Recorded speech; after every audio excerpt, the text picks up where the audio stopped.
All right, let's take a look here. So this is my deck tech for the historic format of Arena.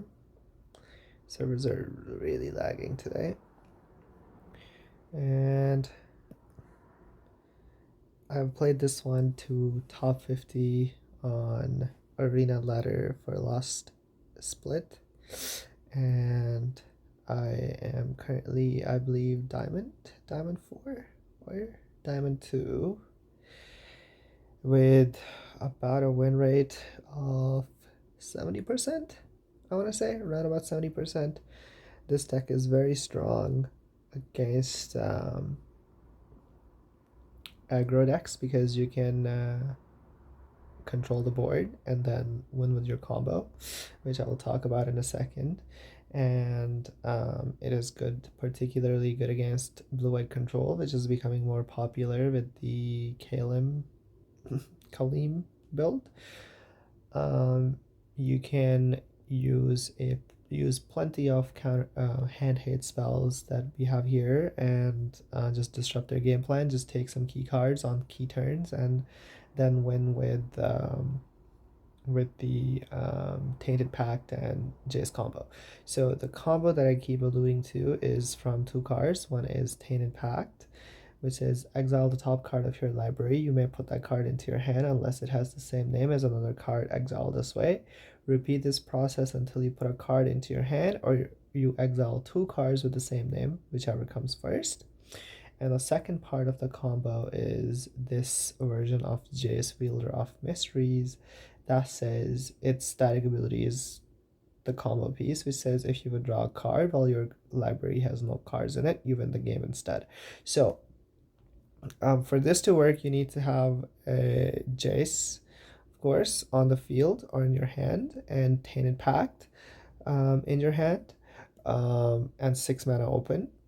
So you would play Jace, Wielder of Mysteries, um, plus him, target yourself, and then while that ability resolves, you can cast Tainted Pact, and since you can see that our whole deck is made up of singletons, there's no card that's gonna come twice. So you go through all your deck, you make sure that you have exiled all the cards in your library, and then you resolve Jace's plus ability, and it goes to mill the cards from your library. You have no more cards left in your library, and you automatically win the game. So you can also cast Tainted Pact on turn 3 on your opponent's turn because it's an instant. Um, and you exile everything but just one card, sometimes two cards, just to make sure that the opponent doesn't pull a fancy trick, make you draw a card. And depending on the situation, on turn 4, you can just hard cast Jace and plus him and win the game on the spot as well. That's the combo finish in the deck. Other than that, it's just a Grixis control shell with a bunch of goodies like bunch of card draw, a bunch of mostly just the most powerful cards in the color. You just answer your opponent's early threats and stay alive until you can pull the combo off, or you go and you control the board or outvalue your opponent by the card draw that you inherently have in a control shell anyway. Some powerful cards. So the game plan at the start would be basing on what kind of matchups that you're up against. You would use cards like Inquisition of Kozilek, which is a hand hate spell, or Thoughtseize your opponents on turn 1, figure out what they're doing, and then you just base your game plan considering what they have in their grip. And it's a very versatile deck. We have lots of redundant effects for the same thing. Just because we can't play 4 copies of Heartless Act, we can go for Throat, which does essentially the same thing. It's a 2 mana kill spell, which is an instant. Or since Impulse is a good example, since it gives a lot of card selections, a combo deck at its base, Impulse is a great way to dig for your key combo piece or answer if you're looking for. And oh well, we can't play 4 copies. What we can do is we can play a different card called Seek New Knowledge, which also draws you 2 non-land cards, digs a little bit. So same with counter spells. Just because we can't have 4 copies of Archmage's Charm, we can have Drawn a Lock, which is difficult to not difficult to bring online because you do have a lot of interaction, but you can counter something or you can destroy a, a creature. And then expressive iteration, just excellent card selection. You can play it on turn 3, get a land out of it for free, and then overall just a very interactive. If you like to play interaction based decks, then this is one of my favorites. It's very commander like, it's very control based. um, Other things that I'm thinking of that are some interesting inclusions, um, Lelia, she's very good in this deck because if you can stick this on the board against a control deck, for example, then it's an inherent card advantage every turn. You can play lands off the top, and this continues to get bigger and bigger, which is 3 mana, just applies the right amount of pressure just to run them down. Every turn it gets bigger, gets you an extra card. It's, in my opinion, it is a must answer threat. Shieldred is an inclusion that it is such a powerful card on its own that I have included it. Um, I don't particularly think it is great in this shell because when I have 4 mana, I want to be a bit more interactive. Like I want to try and get my combo off. I have a Tainted Pact in hand, or I'm holding up interaction. So tapping out for 4 mana and then in return get Thoughtseize, or the opponent gets time to get their counter spells offline, like online. Like it is a blowout. But if you can stick this against decks that can't get rid of it, then it is most definitely a card that can win a game on its own. Memory Deluge is an excellent addition because you can play it twice, and since the game goes, sometimes you just have to remember, and that's something that I also remind myself, that it is a combo deck. So you should always try and go for the combo finish because it's so efficient, and mostly people don't have an answer for it, especially in the first game. So sometimes I find myself getting into this control battle with different archetypes, or I'm looking for an answer and I'm digging for it, but at the same time what I should be focusing on is to getting my 2 combo pieces online and just winning the game on the spot. So just be mindful of that. Other than that, change the equation is an all-star in the current format because it catches the red and green spells, so it's an absolute all-star against the Gen mid-range decks, or the Rakdos mid-range decks, some basically the Crucius piles. And talking about Crucius, probably the best card in the format or in Arena at the moment. Does everything. It it is quite literally like no downside to it. The card needs to be nerfed. You play it on turn 3, you go to your end step, you discard your worst card in hand, and you ramp, you make a treasure token, and then you get a card that's almost twice as better as the one that you discarded. Um, One really cool thing about this card is that if you have Crucius in hand and you discard it and you have Fatal Push in hand, which we have a copy of, you can crack that treasure token and cast Fatal Push for its Revolt cast. So this is a really good answer to an opponent's Shieldred, because Shieldred is 4 mana, and since you draw a lot of cards in this deck, you absolutely cannot afford to have an opponent um, use a Shieldred for more than 2 or 3 turns, because you will take significant damage since you need to be digging for answers, so you need to be drawing cards, etc., etc.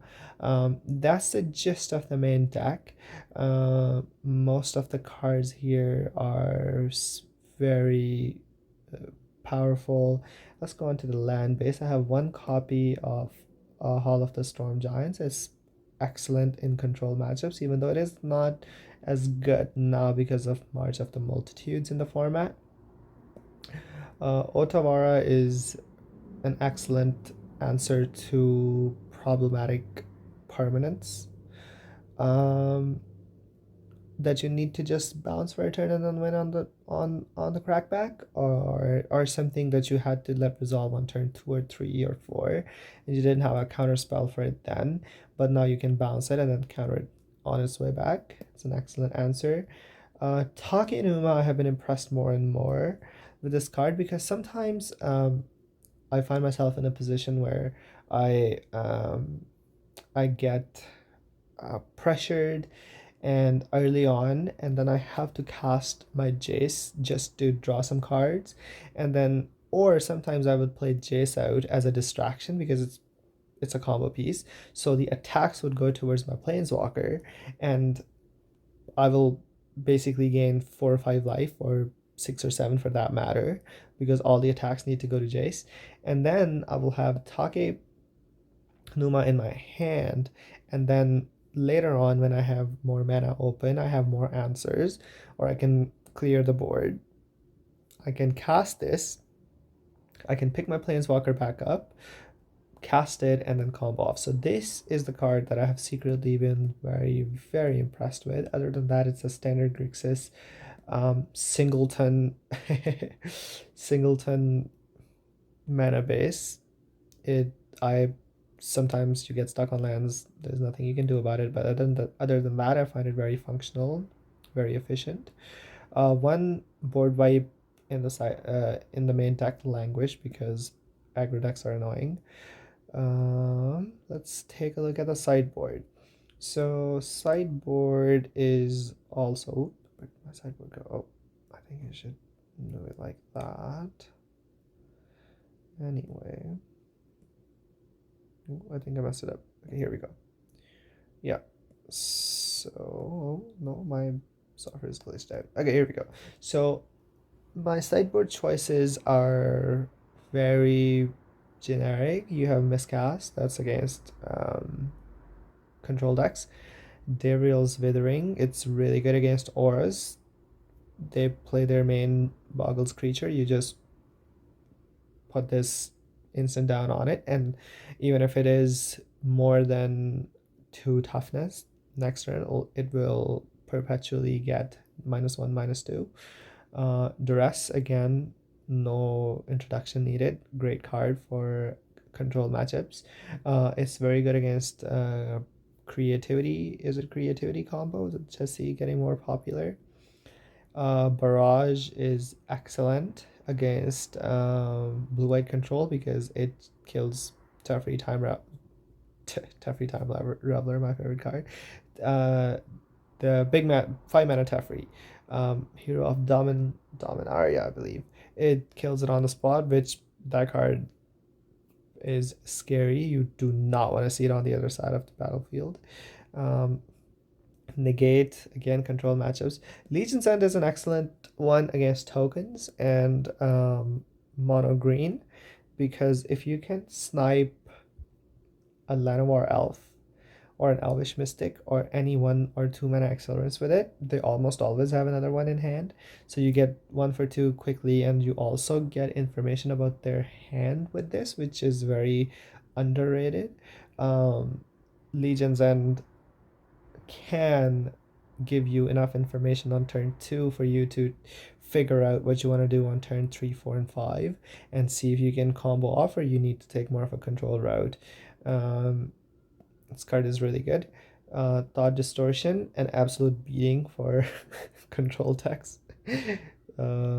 Although I feel like I usually, by the time I get to 6 mana, I am either really far behind or really far ahead. So I've never gotten to like really cast this card and just get full value out of it. But I still have it in the sideboard, just like, I got you with a Thought Distortion. Cut down, just a kill spell against aggro decks. Rending Wally is also very good against blue-white control decks. It's very good against, I think, Banned spirits are getting popular, but not so much. But this card is also exceptional against any blue-white strategy. Um, Thieving Skydiver, just artifact aggro's or aggro decks. You can steal any problematic artifact that the opponent has. Abrade, just an artifact hit again. Brazen Borrower is really good against permanents that like Shieldred, for example. That sorry, I have the different one. Um, I think I put that card back in my deck anyway. But yeah, like it is a deck of singletons. I'll put that card back in. Anyway, then Mystic Dispute, absolute must have against control decks, especially the ones that have blue in it. It's very good. Pot of Peril is really good against tokens, like token strategies. Um, you also sometimes get to cleave it because with your Crucius, you are creating treasure tokens, and you can produce white mana with it, and you also have Prismari Command that creates a treasure token. So if you board this in against creature-based strategies, you have a very good chance that by turn 6 comes around, you can cleave it and get rid of all creatures. And then an interesting one is Rusko Clockmaker. This I've gotten to use it a couple times. It is very good in control matchups. It is a card that you need to answer, and the opponent needs to answer, especially in control mirrors, because not only it gives you Midnight Clock, which is a reset button. We have a Narset in our deck. So if you have Narset on the board and you have Rusko Clockmaker, or you have it on like 11, Midnight Clock is on 11 counters, you basically make opponent discard their hand and give them one card while you have a full grip in your hand. So also every time you cast a non-creature spell, you also ping them for one, which is substantial. It adds up because our whole deck is almost non-creature spells. So this is kind of like your what's it called? Like your strategy, or like the deck tech, um, and kind of like what you should be doing almost. Oh, Brazen Borrower is gonna go back to the sideboard. Perfect. Arena Client is a little bit laggy as well. And yeah, this is my Tainted Pact combo deck for Arena Historic.